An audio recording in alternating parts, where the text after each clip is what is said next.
Good evening, ladies and gentlemen. We are back, the Essence Show, along with 950 Kevin Pryor.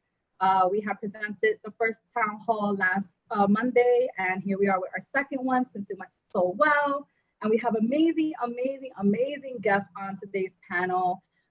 We will be talking about some feelings. We'll talk about protesting. We'll talk about some new laws that are being passed, some updates that I have to give you. We'll be doing a prayer before we get started. We have Congress coming in. We have Freedom Williams. We have Scott Rock Jr., who's an activist in the Bronx, an advocate for our community and our children.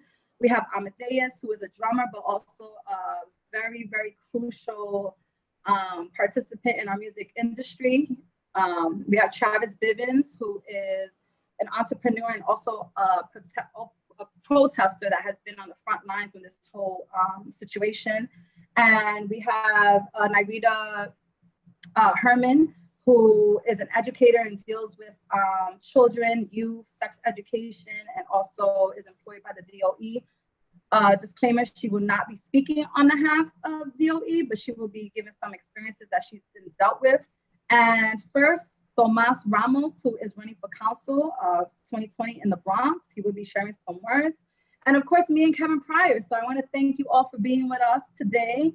I do want to give some thanks to our protesters for standing up and walking for 2 straight weeks, no matter what the weather was like, no matter what our energy or our emotional state was, they were out there fighting for us. I want to give thanks to the ones that are doing things behind the scenes and also on social media. Every little thing counts. Everybody has a different way to protest, and it's absolutely okay whatever route you go through, or down, I should say. I want to thank all the participating community leaders that are helping and planning for the action. Also to blessings for George Floyd's family as we lay him to rest currently. They've been going through it. It's been a week and a half of memorials, transferring the body from one state to the next. Finally, today, he is a world changer. We are here to make action, and he will be laid to rest today. So God bless his family. And he has indeed changed the world, and now we have to do the work. I also want to give special thanks to Kevin Pryor, who has partnered up with me to make this possible. And we got such a great response that we decided to make this kind of like maybe every week thing, because this is not something that's going to stop. This shouldn't stop. We are in the beginning of our changes. I'm going to give the floor to Kevin to say hello and introduce himself really quickly, and then we have some updates to give you guys from what happened from last week to now. Kevin?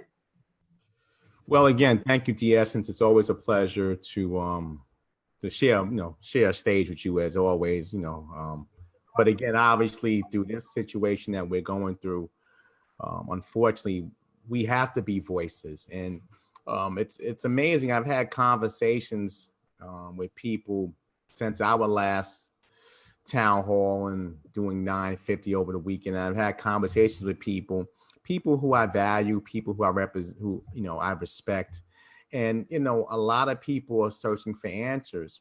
And I like to tell people, and I like to look at the world in a positive sense.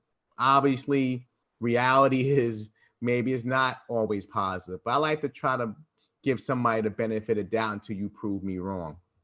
And I tell people all the time that if you see something happening and that might not be your thing, or you might not agree, but if you see something happening and you turn a deaf ear to it, then are you just as guilty as the person who's doing it?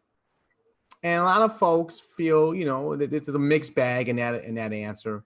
But, I'm here to tell people today, if you take it to other things, let's say the Jerry Sandusky Penn State rape situation, where a coach was raping young boys. If you saw that and you let it go, would you be an accomplice to that? If somebody did something, you knew about a robbery, your next door neighbor got robbed, and you was like, well, I want to get involved. I didn't do it. I don't rob people. Are you just as at fault? Mm-hmm. Again, if if you're part of a organization and that person steals from the organization, and you're, again, you ultimately say, well, that's not me, I'm not doing that, but it ultimately can affect you or affect your livelihood, or you at fault for not saying anything. And people put these things outside of race, and they go, well, no, I'm, of course, if I saw a child molester, of course, if I saw somebody doing some wrong or something despicable or heinous, I would say something. Well, this is the perfect example of, we need everybody to say, when they see something that's wrong, when they see disrespect, when they see blatant racism, don't be quiet about it. Absolutely. Rely back to being a human being, because at the end of the day, we all bleed. We all have different hues, different shades, different ethnicities, different characteristics, but we all bleed. So go back to being human. And I almost say, if you talk to 99% of the public, and if they said, wow, I'm not racist, you had a conversation with somebody to their front of their brain in conversation, unless they're just blatantly racist, which there are people who are just blatantly racist, most folks would go, no, I don't have anything against anybody. Why would I hate somebody for the color of their skin? It's almost as if that's such a foolish thing to do, but yet it happens to us over and over again. And it just goes to show racism is not an acquired characteristic. It's a learned characteristic. You're not born a racist. You learn these things. You learn these things about, and it starts sometimes with bad ethnic jokes, and then jokes become reality, then imagery that we see on TV and play out in social media. And again, it has to start, and I mentioned this last week, and I'm gonna send it to you, DS, and it starts with planting a seed. And a lot of folks, especially people who are my age and your age, say, well, you know what? I done seen a lot of seeds planted and ain't nothing grow. I done seen a lot of things. And you know what? You're absolutely right. You have a reason to feel that way. But again, if you feel that way, then you're already doomed. And I don't believe we're doomed. George Floyd situation that happened a few weeks ago is an atrocity. And if you hold your breath for 30 seconds, it can make you uncomfortable. 8 minutes and 46 seconds is a modern day lynching. Yeah. But what has happened through the death of George Floyd is that he has risen a movement. And again, every movement that happens in this world that grows is partisan. Like when you when you plant a seed, you plant that seed, but you put fertilizer and it's more than just water. It's different things that you do to help it grow and feed it. And I think we're seeing that.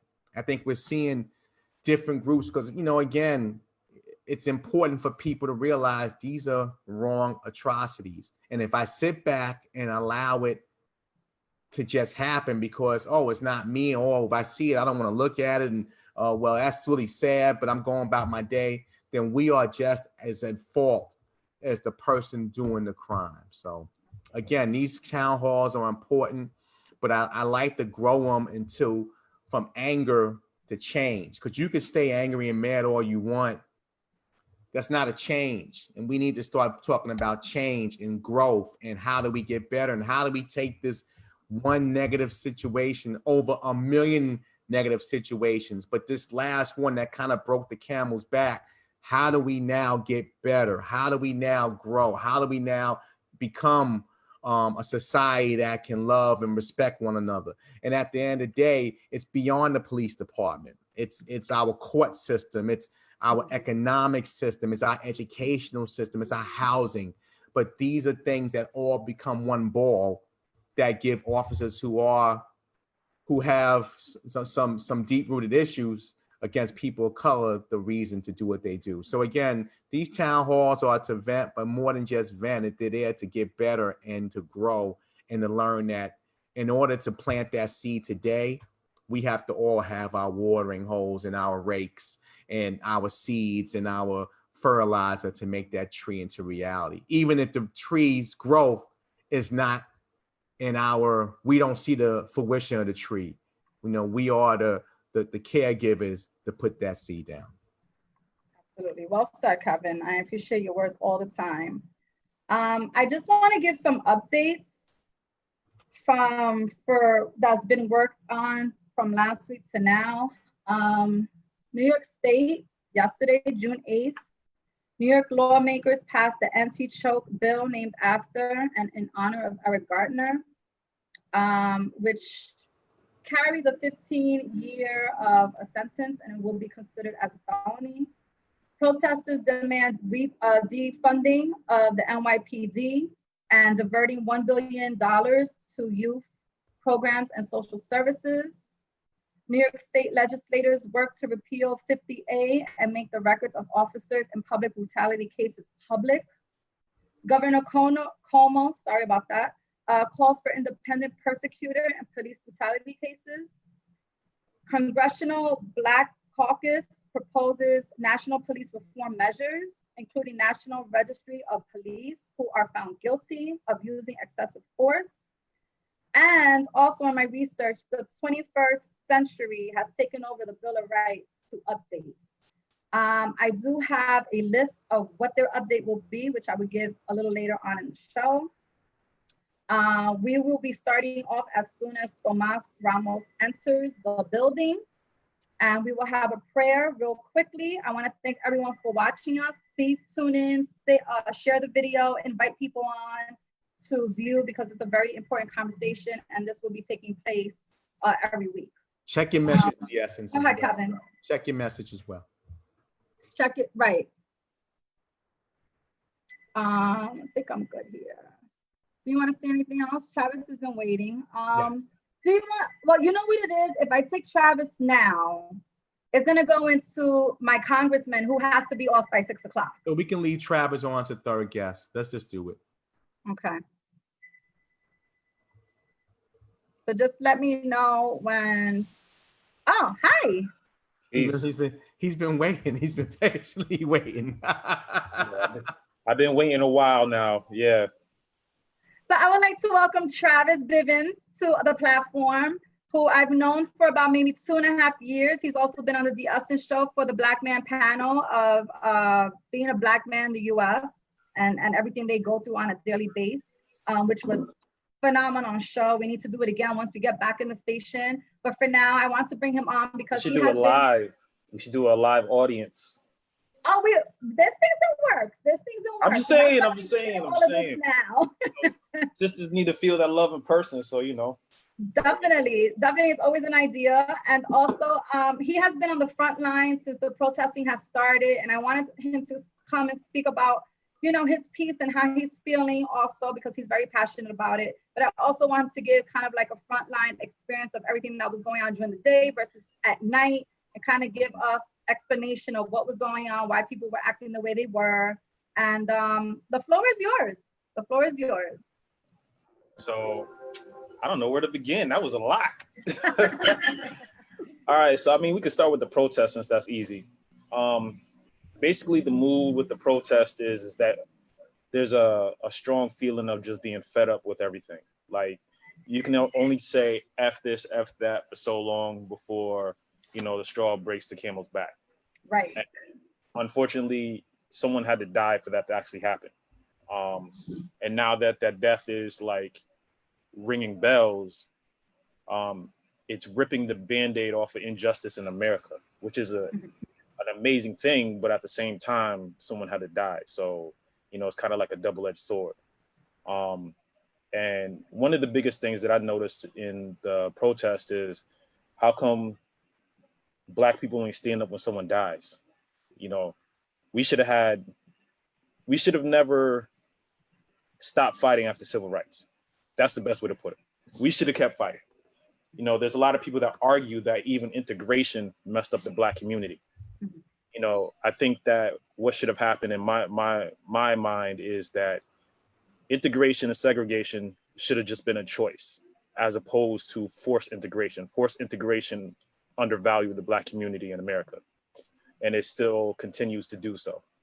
When we try to build our own things, there's always something that's either being torn down, pushed out, gentrified, or something like that. But that's neither here nor there. That's a different conversation. But you know, like the protests are amazing. They're just amazing. Like the camaraderie. Black people often forget that we're all family, and it takes something like a huge gathering to remind us that we're family at the end of the day. We all have the same struggles. It doesn't matter what our social economic structures are. Right. We still are brothers and sisters at the end of the day. So during the day, the love is prevalent. The love is so prevalent. And I'm not even talking about or excluding the allies. Like you can see like there's allies that love us to death, but it's few and far between. It's almost like they're token allies as opposed to strong allies. You know, like you'll see for every, oh, Kev got to say something. What's up? Yeah, Travis, we're going to have you stay on as a host because we have Tomas Ramos. I know he's on a hard set, so you're going to hang with us because I definitely want to hear you, brother. Hold on. Yeah. No, he can go first. I know he's before me, so. No, but you're going to be part of this. You're going to be so you can tap in. Go ahead, the essence. Okay. Bring him in. Okay. Hi, guys.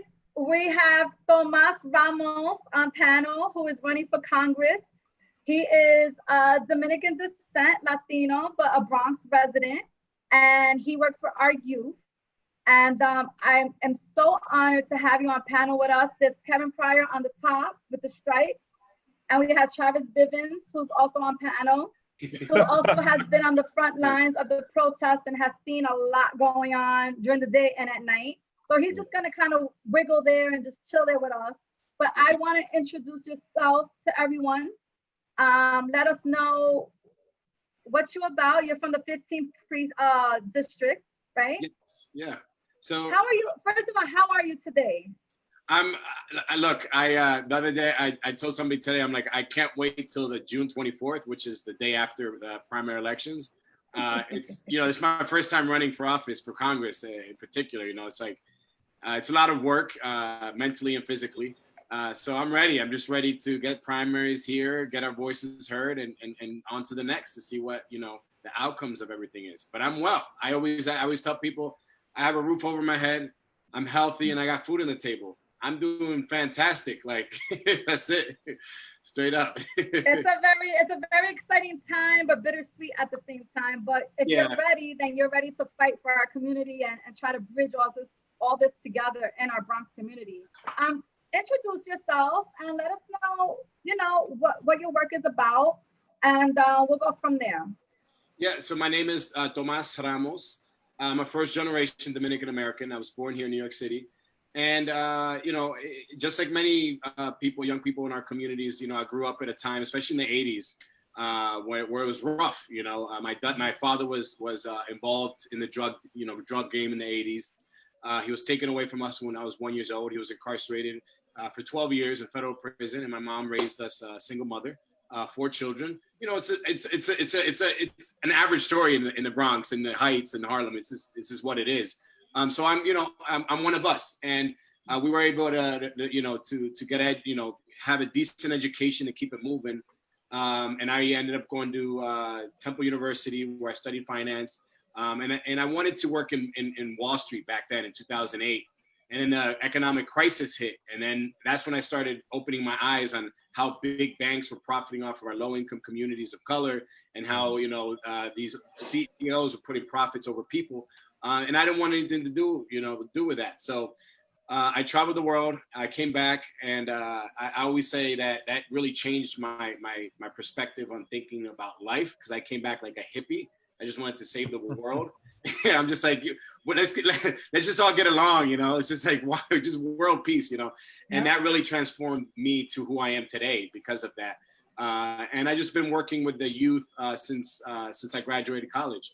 I worked as the director for an international school, English school, and that's when I really became passionate about working with young people. And then around 2016, I landed a job working as a program director for a nonprofit called Children's Arts and Science Workshops inside of the Bronx River houses in the Soundview sector of the Bronx.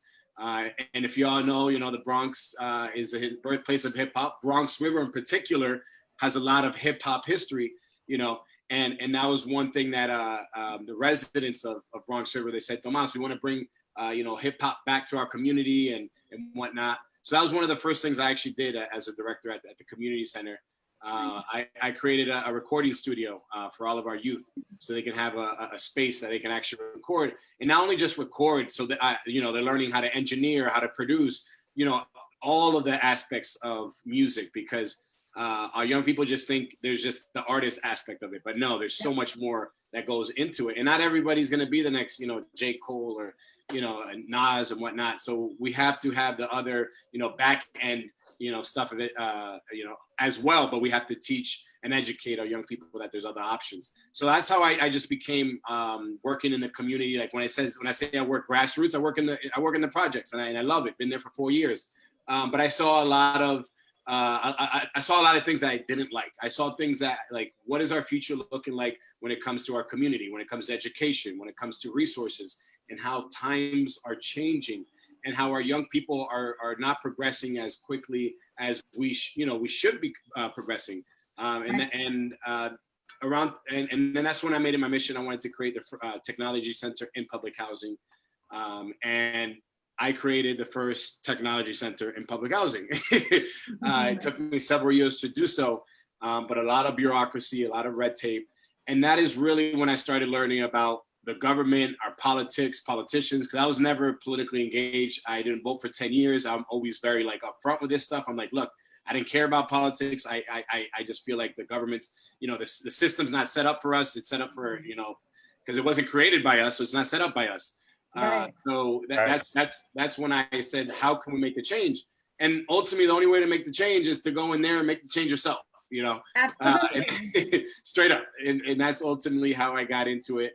And now I am a candidate for Congress. I've been running for about 14 months now. I was actually the first person in this congressional race, because I was going to challenge the incumbent that has been there for 30 years. And then he retired, and it became an open seat. And then every single career politician decided to run for this seat as well. That's what I wanted to ask you, Tomas, because again, obviously, it's a crowded seat. Michael Blake, Ruben Diaz Sr., Richie Torres. So I appreciate the fact that you looked at this situation, you said, know what, I don't see any change, so I'm just going to take the bull by the horns and do it myself. But for people who live in, again, your district, which has been hit heavy by COVID, economically, I think the average is about 25,000. It's a poor neighborhood, and people, and what we've seen with COVID, and obviously with the latest in with police and people of color, is that there's a lack of respect and a lack of trust in the system. Your thoughts coming up to an election, and we know that even though it's a primary, the winner of that will win in November, just pencil them in. Your thoughts on those changes and the respect that people say, you know what, Tomas is going to give me hope in the system again. Your thoughts on that? Yeah, and when we talk about systemic racism, when we talk about over-policing and incarceration and, the system failing us, I'm a victim of that. I'm a victim of the criminal justice system. I was over-policed.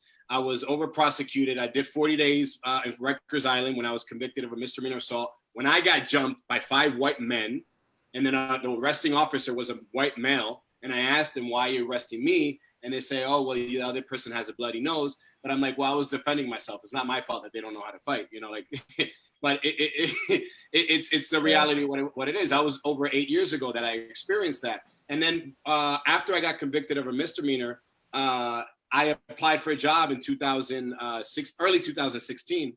And then I got denied employment because they ran a criminal criminal history check. And then they pulled up that I had a criminal history. And I was on my 3rd round of interviews with a major Fortune 500 company. It was actually Yelp, the company Yelp, y'all familiar with. Yeah. So they were about to hire me. I was literally walking out the door, and I received an email saying that we can no longer move forward in the hiring process because of what we found in your criminal history record. And you know what really upset me out of all of that was that they didn't even have the audacity to sit me down and ask me, what is this charge? Like, what happened? They just completely dismissed me. And what really, I'm educated, I have my credentials, I have the work experience. Like, I was overqualified for the position. And they completely just dismissed me because of criminal history record that didn't even bother to ask me what happened. And at that moment, I thought to myself, first, I was devastated because I thought that I would never be able to work with young people again. I'm like, if a corporation won't hire me because I have a criminal history record, there's no way I'm going to be able to work with youth. You know what I mean? That was the thing that went to my mind.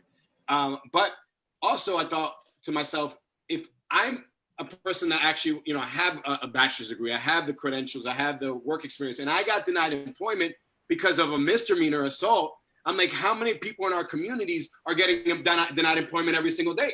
Like that's the first thing that came to my mind. I'm like, this is messed up. Like, yeah, I'm like, this is up. So I'm like, it wasn't fair, and I started doing research, and I knew something had to happen, and I did research, and then I came across a city law that was passed in 2015, the Fair Chance Act. The Fair Chance Act states that no employer can run a background check until a conditional offer is given. And I was literally, so the law was passed in November of 2015. This was in end of January. So within a month and a half of the law getting passed. And I went to the Commission of Human Rights and I presented them. I had the proof, like the email states, like literally they broke the law. And I remember the lawyer just saying, they were just like salivate, like they were so excited because like they were like, Tomas, this is our first case. Like this law just passed. So they were extremely excited about it. And the more excited they were, once they find out the company, Yelp, they go like, oh, Tomas, we're taking this, you know, they were just like, oh, we're getting them, you know. But I tell you this story because it happened to me and I fought them. And we fought for 1.5 years. Yelp ended up settling and they not only changed their policy citywide, they decided to change it nationwide. So I literally held them accountable. They had to pay a monetary, they paid they cut me a check, they sent me a check as well, and they changed their policies nationwide. So when I talk about fighting fighting against systemic racism and criminal justice, that's what I did. I sued a corporation and won, and I held them accountable. So this is something that when we look at, you know, people that are fighting in our communities on how we're gonna, you know, combat, you know, systemic racism and criminal justice reform and things like that, you know, I've already been doing it, you know, in this capacity. And I understand what our families are going through because I have people that come to me all the time, Tomas, I'm trying to find a job. I'm trying to do this, I'm trying to do that. So that's why I'm one of my first policy that I'm going to pass and introduce into Congress is the federal Fair Chance Act.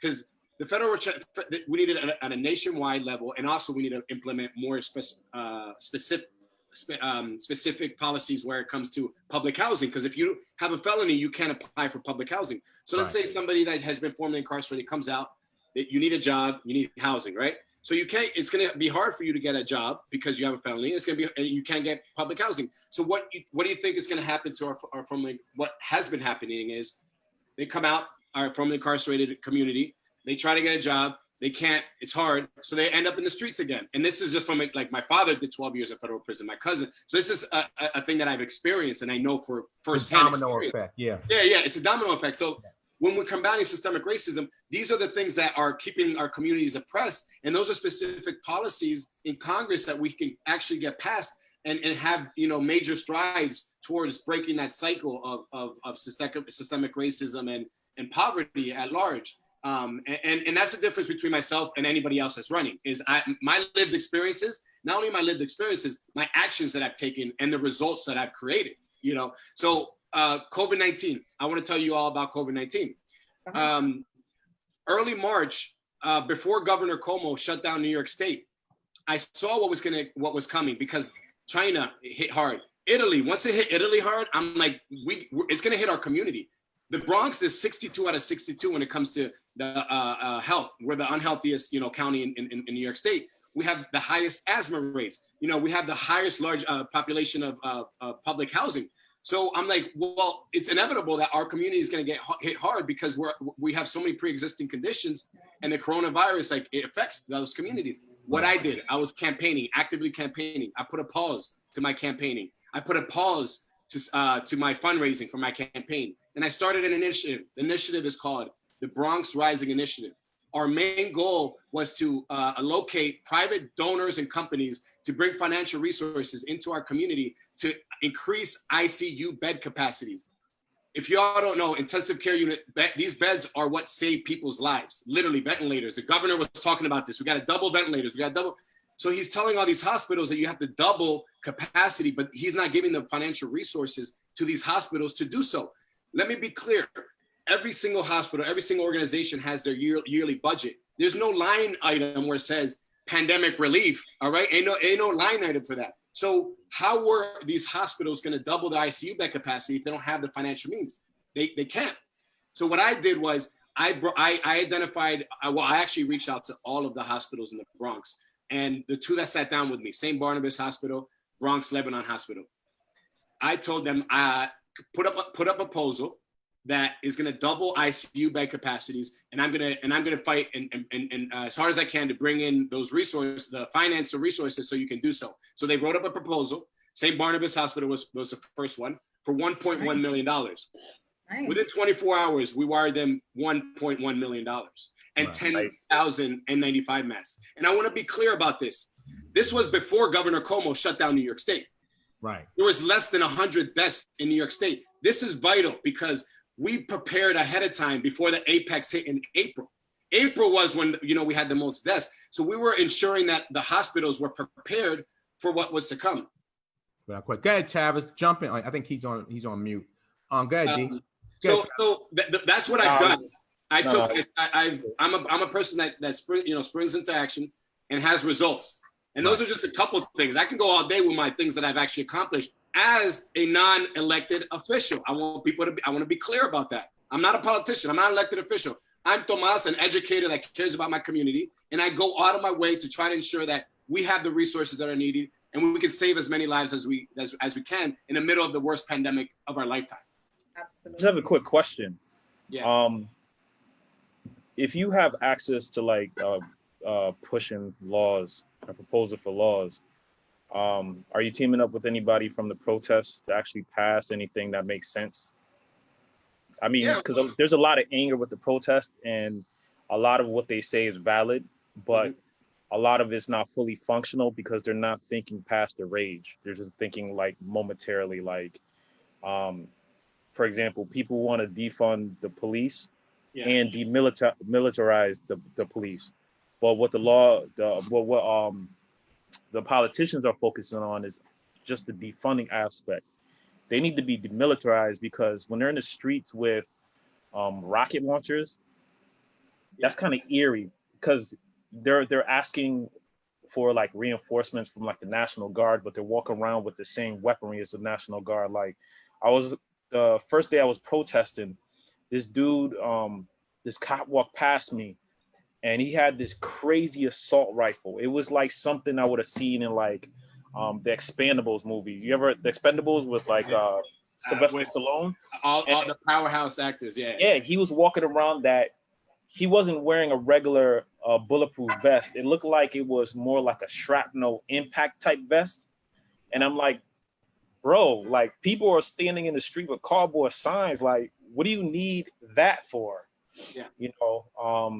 And the first time that also my first night, well, we'll talk about that later on my time, but a lot of things went down at night. And I got all the videos to prove it. But I just noticed the things that the NYPD were doing, they teamed up with MTA and they were using the buses as mobile command centers and arrest centers. So, and the thing is it wasn't like the protesters were doing anything wrong. They were literally snatching and grabbing them from the front line of the protest, handcuffing them and throwing them on the bus and then racking charges up on them. I'm like, they're not even doing anything outside of First Amendment rights, So I was just wondering if you were just working with any protesters that can actually word or articulate what needs to change in New York and nationally as well. It's a good question, Travis. Yeah. So that you bring up a good point. Obviously, everybody's so in just angered and enraged what's going on, and they, talking about defund the police. Listen, we can't actually defund the entire police. We know, let's be practical. We can't do that. We can we can strip them of their $6 billion budget. No, for sure. I don't know why they need $6 billion. That's crazy. I agree. I'm not gonna. And when our economy takes a hit, the first that the first thing that gets cut are social services, like like SYP, summer camp. Like, yeah, I agree with you. And that's why the crime shoots up, because they have nothing to do. Like out here, I live in Brooklyn. Last night, 5 people got shot, and they had a shootout between 6 blocks. 6 blocks. They had to shoot up between 10 and 1:30 a.m. And that's a symptom of not having a job. Yep. Not having, worrying about school in the morning. People are coming out with the freedom quarantine, and it's like the cops are running around with their heads cut off about some shootings, but they know what to do when it comes to protesters, which doesn't make any sense to me. Which means that they're waiting for citizens to rise up against them, which is number one. But like with $6 billion, you know what one state could do with $6 billion? Like New York with $6 billion could give us all our own relief checks. We wouldn't have to wait on Trump. We could get our own relief checks and keep it pushing. Yeah. But not to cut you off, I just have no. I'm passionate, Tomas. I completely agree with you, and it's one of those things that even when we talk about closing Rikers and no new jails, but where we missed and failed was that if we're saying no new jails, we're gonna close Rikers, which I've been in Rikers. No, we need to close that shit down. Okay, apologize. We gotta close that down. Let's be clear. But we have to start investing in our communities, in our schools, in our after-school programs, in our community centers, in our social services, because there's folks, there's so many young people, adults alike that have so many issues that policing and the criminal justice system, they think that they should be incarcerated when they shouldn't. They should be at seeking therapy or mental health, or we have so much trauma. So we really need to shift that. But if you're not funding these programs, then you're left with a gap. There's this gap right over here of social services that are needed, but we just don't have the funding for. So we need to really fund these social services so we can actually provide the services for families that actually need them. And then we can start, defunding, the NYPD, defunding and closing Rikers Island and no new jails. Because when we talk about the cycle of poverty, we got to focus on the children. We got to break the cycle with the children and invest in our education system. I talk about childcare, universal childcare. I talk about 1 year paid parental leave. The first years of a child's life is the most important years. And in our communities, our families can't even spend that much time with them because our mothers are working 2 to 3 jobs. And most of the time, they're single moms, like my mom, So we really have to start building our communities and investing holistically in the right way, So for me, I use my life experiences and my work because I decided and dedicated my life to do this work. And understanding that when I get to Congress, I'm able to do pass policies the way that our communities are actually going to really break that cycle, So to answer your question about, there's a lot of the organizers and activists that are talking, we got to do this, we got to do that. We all have to sit down. It's about sitting down, all the stakeholders, really having a conversation on how we can really implement change in our communities. Because right now we're more united than ever. Like when I talk about community aspect, we have Dominicans, Haitians, Black. We have everybody. We're all Black, and we all believe Black Lives Matter. And now is our that. I'm glad you said that after what happened in Dykeman. I'm glad you said that. No. Listen, I'm. Do not look at my skin color. I know. I'm just saying, and it's something that we have an opportunity now to actually have those conversations and really be on the forefront. Like this is how we're gonna move, do things moving forward. Whatever we had in the past about this and that. No. It's a new day. Let's be clear. It's a new day, not only in the Bronx but in this country. But we got to bring the stakeholders onto the table and have some real discussions on how we're going to get everything passed. Because the reality is, we still have a Republican Senate. We still have this clown in office. So the reality of what are we going to get passed in this administration is very slim. But what we could do is organize, educate, mobilize, and start building and start working together. And this is the time to do so, because this is probably the biggest civil rights movements. I even think bigger than even the 60s, to be honest with you. This is global. This is global. I think it is. It's worldwide. It's worldwide, actually. Yeah. So, and it's a lot of nations are going to war with their police, like how they are over here. Like France is a big one. They always have their little revolutions, but this is different because I saw a clip of firefighters that were actually fighting the police for the citizens because they didn't have the equipment to defend themselves. The UK is up in arms. Yeah. China's always about it for some reason. You know, they are about it. certain parts of Africa are standing up now against police. You know, so yeah, to me, I feel like it's bigger than the civil rights movement because this generation is actually fighting back. Like it's not like how we were being hosed down by like the fire department. Like if you hose us, your precinct might be on fire the next day. Like it's really that big to people, you know. So yeah. I want to add also in Israel, they were being killed by police the same way Eric Gardner and George Floyd has been, you know. Yeah, I mean, it's been going on. I mean, I was watching a documentary on how they train the cops, and yeah, they're trained to do a chokehold, but not to make you lose breath and become unconscious. Also, but in Israel, it's a generational religion war over there too. So there's also that. That's the biggest reason for the death is just fighting for territory based on religion. Over here it's everything from a cop being bullied when he was 12 years old to I just hate black people to I have the freedom, so let me just take advantage of the power that I wield. To I don't get paid enough, so I'm gonna take my frustration out on this perp over here. Like, I actually to make a point to your story about how you got to defend yourself. I met a stockbroker in one of the protests who got set up by a cop making a quota. He lost his license. They planted like this much of cocaine in his car. He said he never did drugs before outside smoked weed. He was like, coke is not the type of drug where people just pick up and randomly do, you know? Right. So he got hit with a coke charge, lost his stockbroker's license, and now he just delivers. He just delivers food. You know, he tried to make a case to the union. They pulled the police officer's record. He had a rap sheet of complaints that were never even investigated in the NYPD. I mean, like actually when I first got out here, moved out here, I was getting pulled left and right by the cops out here for nothing outside of being black. Like I haven't been profiled that hard since I was in high school, you know, so I get it. But like the cops, I feel like the cop union needs to be disbanded and rebuilt. I feel like they're run like they're a mafia. Yeah.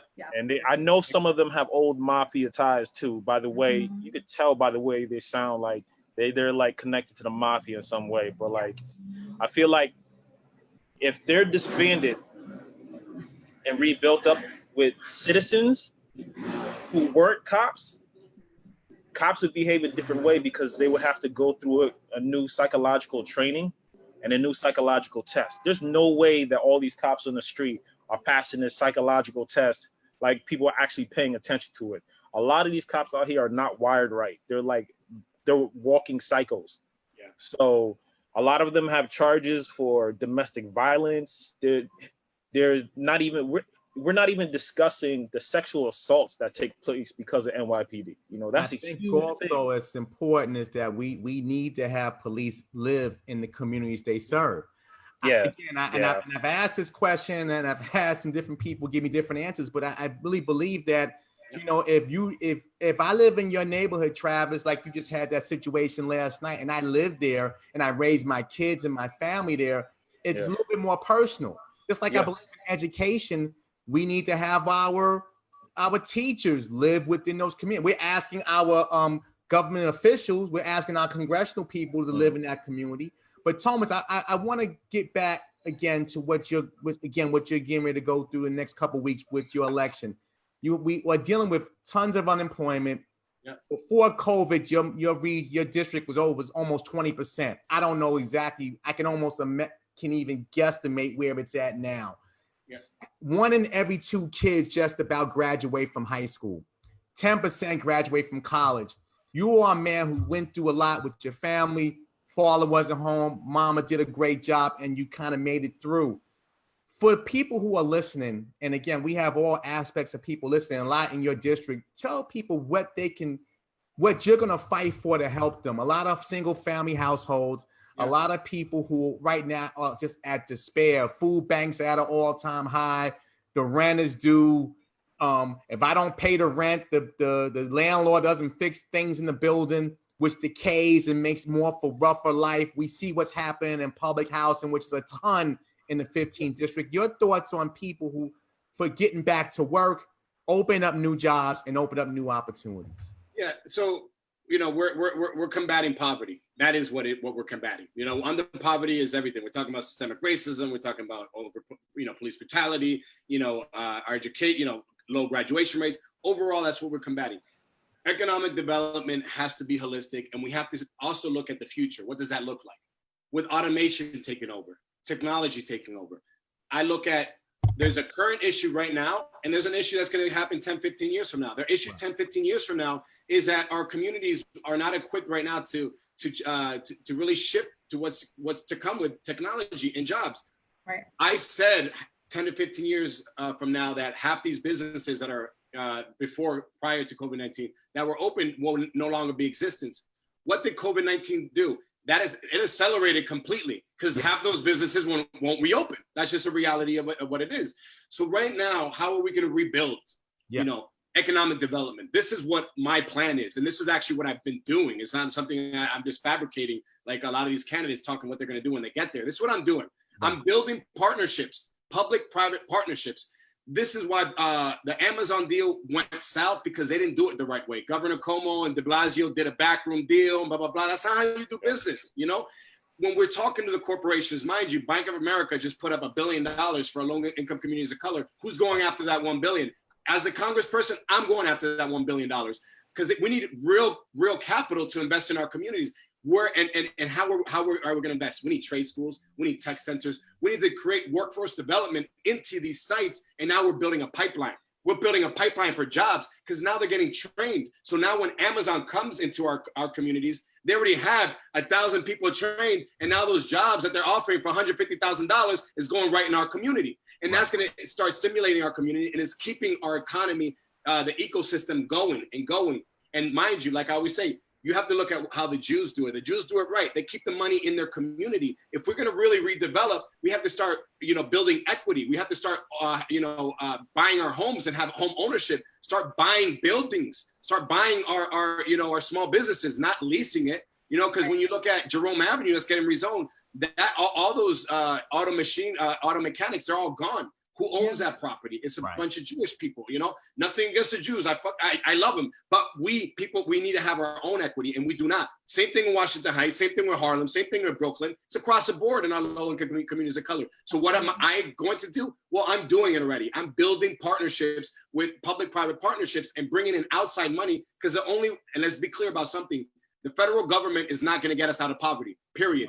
We're going to get ourselves out of poverty, all right, by building equity, by educating ourselves. But we really do need the financial resources to really come into our communities. And that's the only way we're going to really start uplifting and creating jobs and creating a better quality of life and having a living wage and not have to struggle day to day. So those are the stuff that I've been doing. And when I get into Congress, the first things I'm going to start doing is I'm going to email Jeff Bezos. I'm going to email Bill Gates. I'm going to have these sit-down conversations. Y'all are the wealthiest people in the world. Our communities are struggling. I want y'all to invest in our communities first before you even try to come in here, because it has to be the infrastructure has to be in place first. Right. These tech centers, these trade schools, they have to be built, and the investment has to go now, So that's the stuff that, as your next congressperson, I will be focused on, because let's be real, as a freshman member of Congress, I will champion, the bills that are on the floor with Ayanna Pressley with a, school to prison pipeline, and champion the new bill that the Black Caucus came up with when it came to police brutality, but this is what I'm going to start doing as a freshman member, and then moving on and start building and educating, organizing, because right now we have the opportunity to get everybody together. If you're Latino, if you're Black, this is the time to do it. And I'm young enough, I'm energetic enough. As you can see, I'm always hyped up. But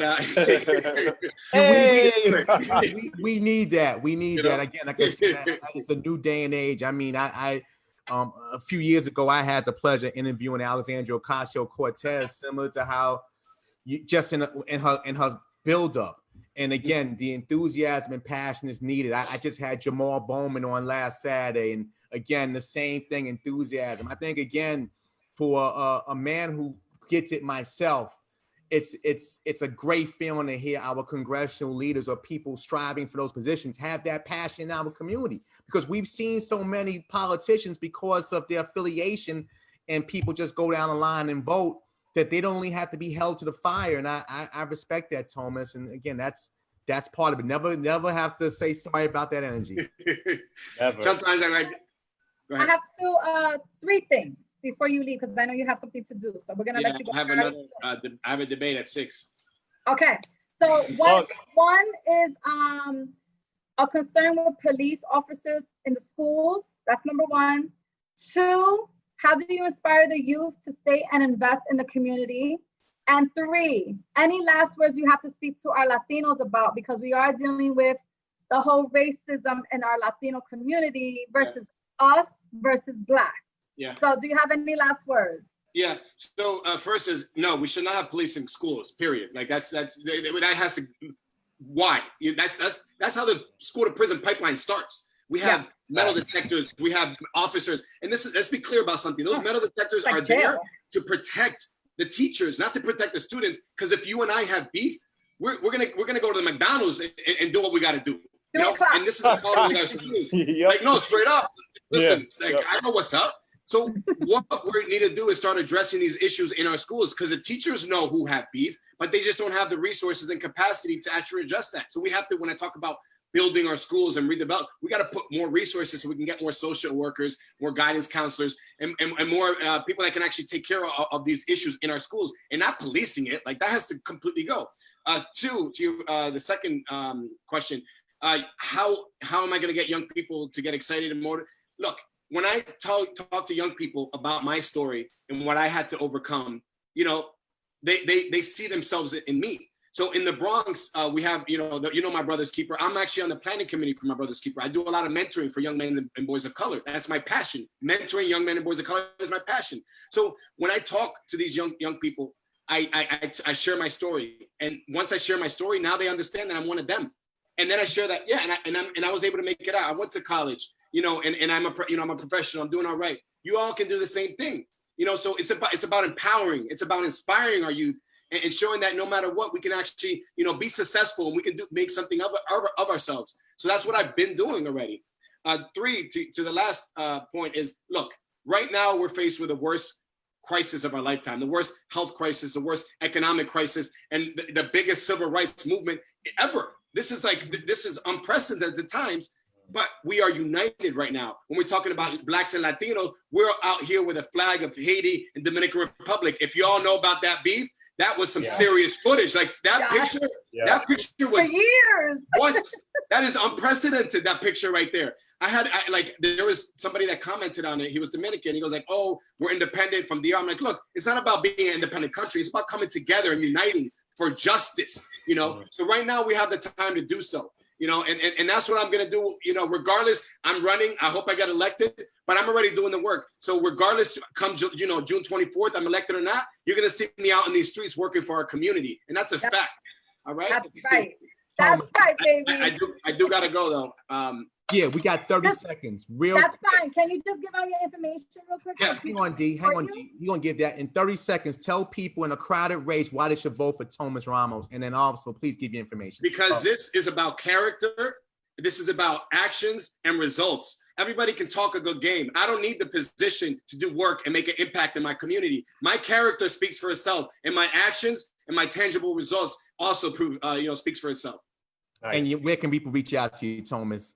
I'm at Tomas for Congress on Instagram, at Tomas for Congress on Twitter, and at Tomas for Congress on Facebook. You can go to my website to see my policies, tomasforcongress.com. Thank you so much for the opportunity. You all are so amazing. To you. Good luck. Such a blessing. Thank you. I hope to work with you soon. Thank you. All right. I'll see you. God bless. That was awesome. What do you guys think? Good planning? He's got dope energy. He's got dope energy. It's got good dope energy, right? Half the battle in serving the public is having the energy to serve the public. And I've seen enough politicians, which I'm going to keep it professionally journalistic tonight and not mention, but there's a bunch that don't have it. And again, it's Not at all. And again, obviously, just for transparency, I have Michael Blake on Saturday. Michael Blake's running for Congress in the same district, so I will ask him the same questions. But certainly, that's a very crowded. Richie Torres, Ruben Diaz Sr. It's a lot of people running for that seat that was left vacant by Mr. Serrano. So it ought to be interesting. Travis, thanks for hanging with us. And no doubt, I'm on that quarantine time. Yeah. It's like 90 degrees outside. I was actually gonna go to a protest for Waheem Williams. Yeah. He's the activist out here. He's leading a protest that started at 2. But I was just like, if I go out in the streets at 2, I'm not gonna make this. I'm definitely not gonna make this, and that's gonna go all day, all night. So, well, do you want to talk with us to about 6:15ish or so about your experience before I have my next guest on? Do you want the positive side or the negative side? I want I like bad with good. All right, so leave us on a nicer note. You know what I mean? But let them know who you are, what your position has been during this time, and share with us your experiences. Okay, so my name is Travis Bivans, owner of LJE Model Agency, Afro Artistic Model Agency based in New York. I'm also a social activist by nature. So I was a part of the protests that started off first, kicked off in New York, the first ones. And I was out there wanting to be the peaceful protester. I was there, the solidarity with the cause, everything. And during the day, I saw a lot of things from NYPD, all their insecurities shot out, everything. They hate being challenged, all of that. I saw unbridled abuse by NYPD, unbridled. Like I seen 6-foot cops jump on little girls and just beat them up like they were a threat to them, throwing in the paddy wagon, drove off. I love to see how so many different types of groups of people together, all with the same notion that NYPD is a problem in New York. I mean, we're talking about the people who hate gentrifiers, but the gentrifiers are on the front lines screaming out Black Lives Matter. Or you see the gentrifiers hate the hipster skateboard kids, but the hipster skateboard kids are the ones who's out there standing between them and NYPD to make sure that they stay safe, but they take all the abuse from NYPD. So seeing everybody come together. Oh, what I really love, and I got to give a shout out for, every time I have an interview, I got to give this shout out. I want to shout out all the Black and brown women that are actually on the front lines, organizing, telling the crowds what to do, in NYPD's faces, trying to pull people away from NYPD's grasp. Like, yeah, like it's crazy to see that. And they don't get enough credit. You always see men in the fore, we're doing this, we're doing that. But I would say 75% of the rallies and protests are organized by women. Wow. So more power to us. That's lit. That's lit. So that's the positive thing. The negative thing is that after dark, NYPD tells the news crews where and when they can film. And usually when that happens, the NYPD's real activities are taking place half a mile up the street or behind a closed door or something like that. So I would say that the first night I had to defend myself over 10, 15 times from assault from the NYPD, just by simply protesting. I had to defend people who almost got run over by their SUVs, which is their tactic now, where they like to drive into the crowd with SUVs, knock you on your feet, which you saw from East Village. I knock you on the feet, jump out and arrest you. I was in a protest 3 days ago where NYPD tried to drive through the crowd, and I stood in front of the car, and then I got hit with a baton in the ribs for defending a person from getting run over. Another time, the NYPD tried to take their SUV and drive in through the back of our protest, because we were like 1,000 deep in like Midtown. And they jumped out of the car and started fighting us. No, they didn't want to arrest us. They didn't want to like move us or anything like that. They wanted to fight. So we were fighting in the streets, and then the organizer came and split us all up and everything like that. I have to show you D, because I have to show you in person the brawl video. We got to a brawl with NYPD in Brooklyn, and it wasn't like, it was almost like, you ever seen the movie Gangs of New York? Yeah. So it was like that. It was pure frustration and anger from NYPD that New York citizens had the audacity to stand against them, and they couldn't take it. And the thing is that their mindset was, leave all the white people alone, leave all the fair-skinned people alone. We're going after people who visually look black to us. So they try to jump on us, and we were like, nah. Normally we would take the beatings, but it was just like something in the air that was just like, no. So we had a brawl for like, it felt like it was like an hour, but it was probably 20 minutes or so. And it was just like, NYPD started jumping us, trying to beat us with the batons, and we were just folding them left and right. And then all of a sudden they got riot police out and then split us up, and then it turned into a yelling match.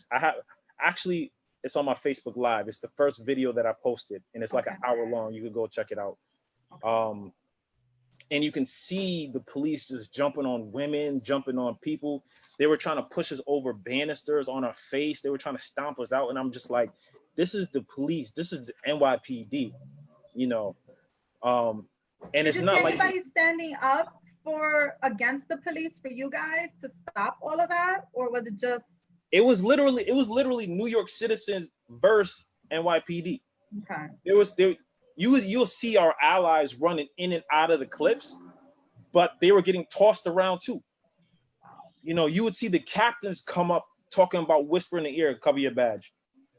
Okay. So we rescued a dude who was actually a white ally from across the street. That's in the video. He was getting stomped out and hit with batons. And then we ran to his aid and actually surrounded the cops that were doing it to him. And it was like a standoff, and then we walked off. We walked from Barclays all the way down Eastern Parkway, and then we went like past Prospect Park, all of that. Wow.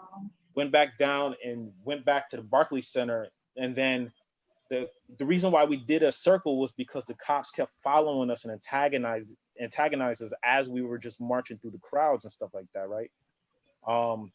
But once we got down to the Barclays, that's where their precinct is in Brooklyn. And they were waiting for us, but it was just like they were chasing us all over the place. And that was the time when the looters hadn't even popped up. The looters came out of systematic anger and oppression. Like, that's like people who've been oppressed so long, but they have no internal strength themselves, that they're looking for an outlet to express their rage. And that time, the looters weren't even a thing. And you can tell that the NYPD were antagonizing us to the point where we either ran, and if we ran, they chased us down. If we stood our ground, we got beat up. So it was just like, first of all, I ain't getting beat up by no cops. So that's number one. So that's number one. But there's a lot of people out there that have never even been in a fight before. And you can tell by how they were being tossed around by the cops. And then there was people out there who were waiting to put their hands on the cops because they knew it was coming. Yeah. You know. And then they are hitting individuals with metal batons, correct? Metal, wood, the round ballistic shields. There's a video on my Facebook where you can see the cops driving their van up to people's faces who are on their knees with their hands up like this. And they're tasing as well. Oh, look at my wall. I'll send the clips to your inbox. Like I put up everything that I was doing. Everything that I was doing. Obviously, I was angry, so you're gonna hear my potty mouth. But you won't see me attacking the cops. You won't see me throwing anything at the cops. Everything that's taking place is in response to their non-police-like behavior. You know, you'll see me in the crowd just face to face with cops. You know, we're just here protesting or whatever. Right. And you'll start to see the wheels turning in some police officers' faces where they're just like, I could do this because there's no cameras around. Yeah. And then no one's wearing body cameras because all the police forces out there, they don't have enough body cameras to go around. Their captains aren't around. There's nobody who's actually leading them. And they did stuff like they try to surround us and intimidate us.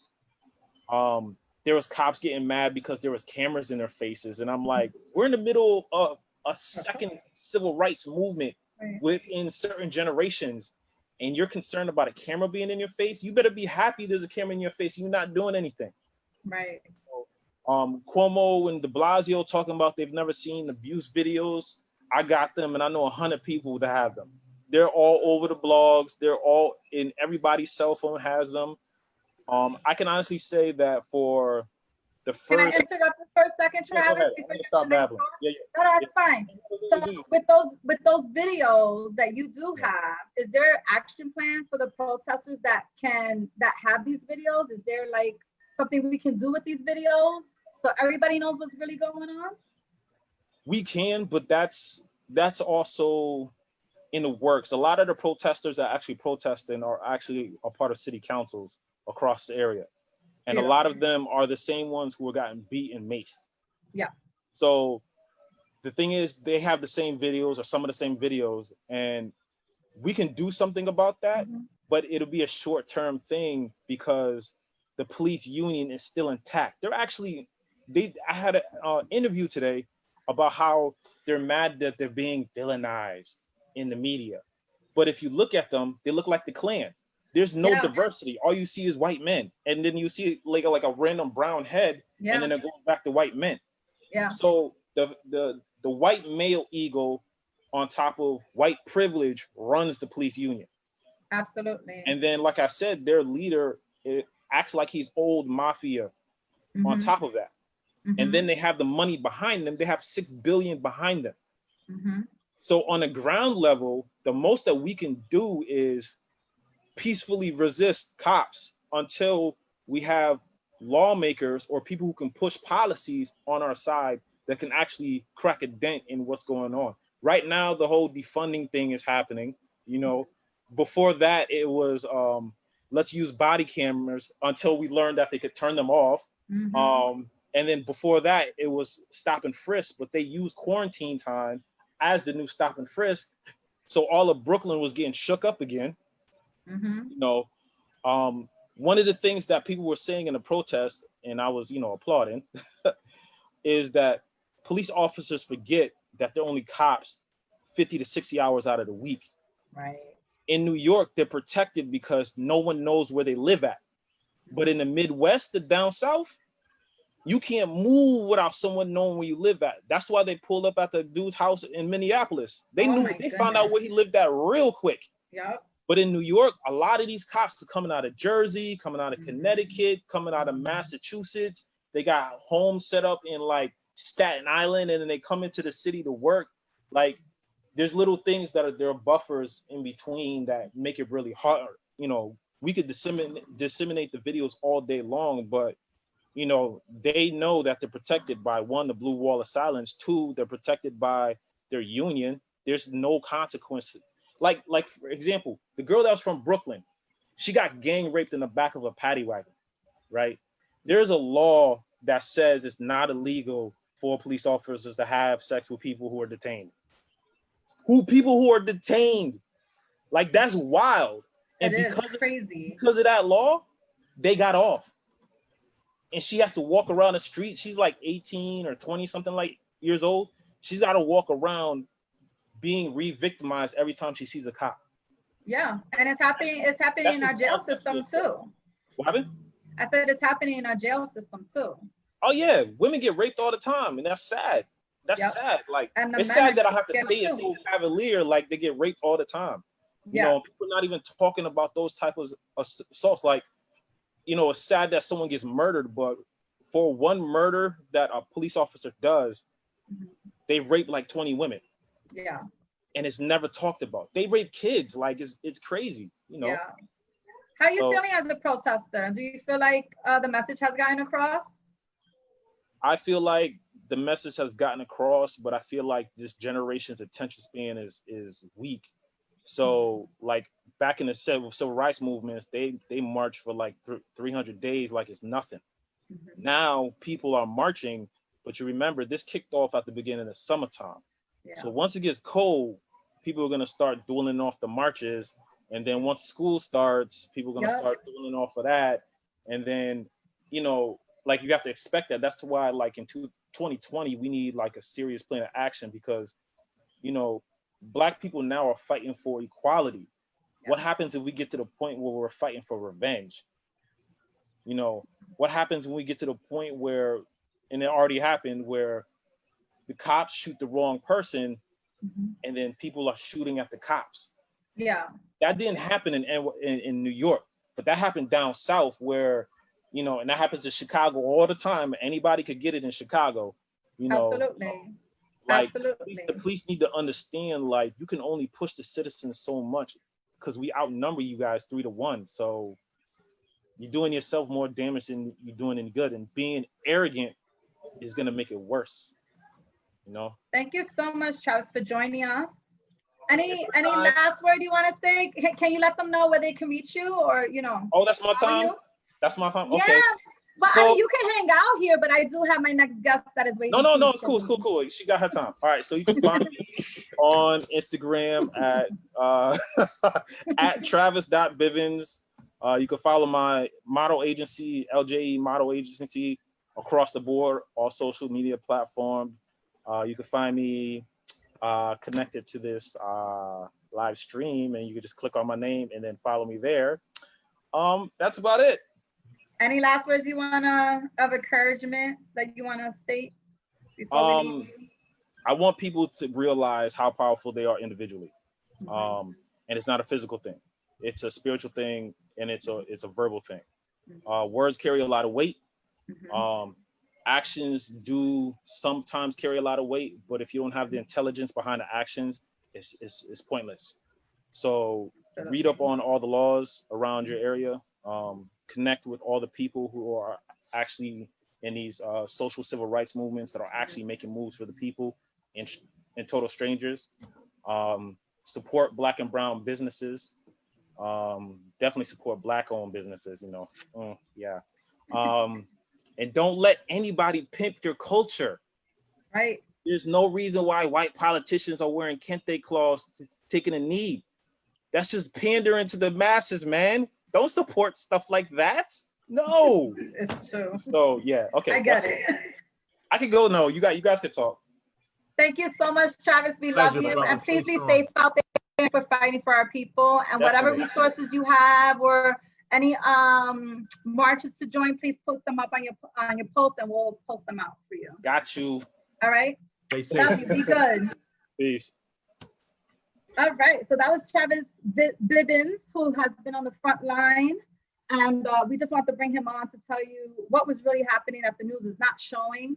I know he can go on. He's very powerful and passionate about how he feels and what he's been through. And we'll probably get him on another time as well. But